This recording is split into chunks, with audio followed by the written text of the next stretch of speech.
This is Democracy Now! I'm Amy Goodman with Juan Gonzalez. Well, in Chicago, union leaders in the nation's third largest school district are racing to reach an agreement to avert a teacher strike authorized to begin later this month. In late September, 25,000 educators voted overwhelmingly to authorize a work stoppage, demanding more staffing and lower class sizes. This is Chicago Teachers Union President Jesse Sharkey. We need staffing in areas like nursing, for social workers, and for special education services. We need enforceable caps on class size. And yes, we need pay and benefits too, but pay and benefits alone are not enough. We care deeply about the learning and working conditions in our schools. On Monday, Chicago Mayor Lori Lightfoot accused the union of not coming to the bargaining table with a proposal to counter the offers the district has made in recent weeks. My team is ready to go 24/7 to get a deal done. We are working hard. We want to meet the challenges, and I think we have. But recently, instead of meeting us at the bargaining table to solve problems, our counterparts have focused their energy on preparing for a strike rather than avoiding one. We can't bargain alone. This comes as about 7,000 school support staffers with the Service Employees International Union, SEIU, have also made preparations for a strike, as have over 2,000 Chicago Park District workers with SEIU Local 73. For more, we go to Chicago, Illinois, where we're joined by Jesse Sharkey, president of the Chicago Teachers Union. He taught social studies in Chicago Public Schools for 12 years at Senn High School and Chicago Vocational Career Academy. Jesse Sharkey, welcome to Democracy Now! Talk about the issues, why the Teachers Union and SEIU locals have decided to strike. Thank you. Right now we're bargaining. We're trying to avoid a strike if possible. We have a mayor who ran on the promise of educational equity, on providing basic educational supports in our schools. We have a contract that expired at the end of last year, and we came to the table asking for a nurse in every school every day. Most Chicago public schools have a nurse 1 day a week. We asked for supports for special education case managers, for counselors in our schools, for librarians. We have about 120 librarians in the entire city, school librarians. And so far, the district has said, we'll bargain with you about money and benefits, but we're unwilling to make commitments about all those other things, as if they're dangling money in front of us. And when we refuse to take it, they become upset that we're not bargaining in good faith. Our insistence is that the working and learning conditions in schools, the things which make school high quality, provide wraparound services, all the things which students need have to be in the collective bargaining agreement. And that's what we're bargaining for. That's been our position for years. It's just that now we see both a mayor who ran on that platform. There's been the general legislature in Illinois passed a school funding bill back in late 2017, which provided an extra $1 billion a year into the school's budget. So we have the money should be there for this. There's political will. There's also a Red for Ed movement, a wave of teacher strikes going on across the country, from West Virginia all the way across the country, Arizona, Los Angeles. And so we feel like this is our best opportunity in a generation to actually deliver these improvements. Well, Jesse Sharkey, I wanted to ask you what the difference is between these negotiations and what happened in 2012 when it was Mayor Rahm Emanuel in power. Some people have observed that there's a new mayor in Chicago, Lori Lightfoot, but the people you're negotiating with are the same people that were there when Rahm Emanuel was in office. Could you comment on that and what that means in terms of a willingness to take a new approach to the bargaining situation? In 2012, Rahm Emanuel came at us guns blazing. He had even prior to taking office, he was already working to get laws changed in Springfield, which would take away our right to bargain or strike over how long the school day was, over crucial parts of our evaluation. He brought in an out-of-town education privatizer who was going to close schools, open charter schools, create basically a test score competition scheme together with school privatization, and attack the union. In a lot of ways, 2012 was a defensive strike. It was us trying to hold the line in an environment in which the other side had momentum and was coming at us hard. We struck. We held the line in some places, not entirely. This is different in that, this is a situation where the tide has turned in the country. People want to see high-quality education. People don't think that the chronic underpay for educators is appropriate. They want resources going into the schools. And from West Virginia, Kentucky, Oklahoma, Arizona, you look across the country, and there have been big movements to that effect. We see that, and we think this is our opportunity in Chicago to actually win improvements in writing. We need to see a contractual guarantee. What's happening in Chicago is that there are huge tax giveaways for the rich. Obviously, nationally, you see that with Trump's tax giveaways.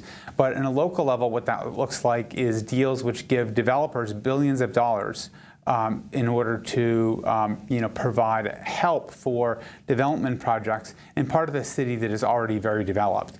And so we're saying if there's money for that, there has to be money for the schools to do what schools need to be able to do in order to educate children. And could you talk about the SEIU Local that represents other workers, some of them in the school district, some of them in the Parks Department, their contract is expiring too, how you are the unions coordinating their efforts or cooperating? Well, we're talking, and the truth of the matter is that we share similar goals. A lot of the workers in Chicago public schools are low-wage workers. The Park District talked about one of its members who was homeless for a period of time while working as a bus aide. We have currently about 75% of our education support staff, who we call paraprofessionals or PSRPs. That group, about 70% of them would qualify for free or reduced price lunch under federal poverty guidelines, their children. So for us, there's a bunch of folks who work in the schools who actually need fair treatment economically. So money and wages do matter in this fight. And we want the schools to be places where we can be proud, where there's a high quality education delivered for students. So we think the public supports us in those kind of demands. We're talking to Jesse Sharkey, president of the Chicago Teachers Union. So what do you see as the chronology leading up to next week? What's going to happen and what specifically needs to happen for a strike not to take place? And are you totally coordinating with SEIU? Will you agree together to strike or not to strike? If there's no agreement reached, we're standing together on wages, benefits, and other crucial issues. In fact, the district has offered SEIU that they would get whatever wage settlement that we get. So in a way, the district made the argument for us. So yeah, we're standing shoulder by shoulder with them. We're talking. We're gonna try to maximize our unity in order to maximize our power at the bargaining table.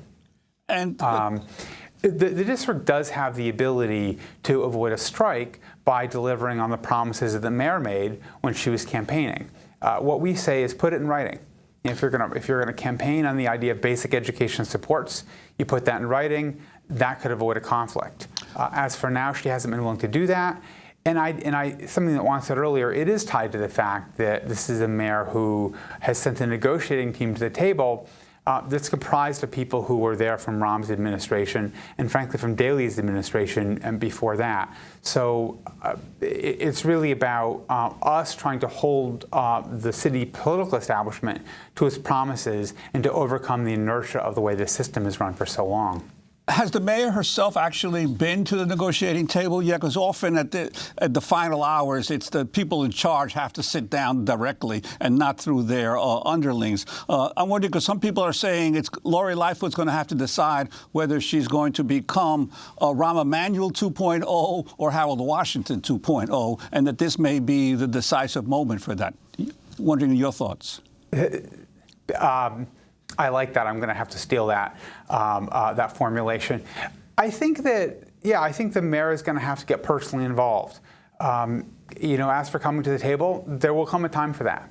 The schools contract has a lot of sort of small details in it.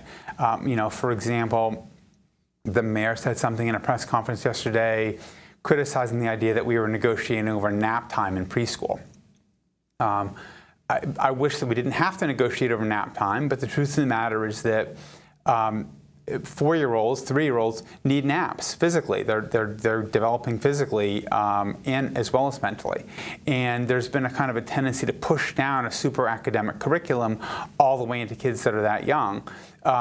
Teachers that understand that the actual what's good for students involves the ability for them to nap, have asked to protect the ability to nap for full-day preschool in our contract. So that's something that we have negotiated about. And I don't know if it's necessarily the case that we want the mayor of a city of 2.5 million people, negotiating that level of detail. But when we get to the big issues, the transcendent issues about whether we can have enforceable caps on class size or reduce class sizes, whether or not we can have nurses, social workers, and other critical staffing needs, whether teacher time is protected, pay and benefits. If those issues the mayor wants to come in on and do the right thing, then that will be appreciated.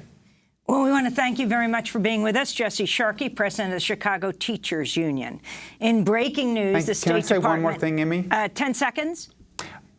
Yeah, just solidarity with the UAW. We're rooting for the members of the UAW, and just want to express our solidarity with that struggle. Jesse Sharkey, thanks so much. This breaking news: the State Department has ordered Gordon Sondland, the key figure in the House impeachment inquiry, not to testify to lawmakers today. Sondland's lawyer said in a statement, Sondland is profoundly disappointed he will not testify before Congress today.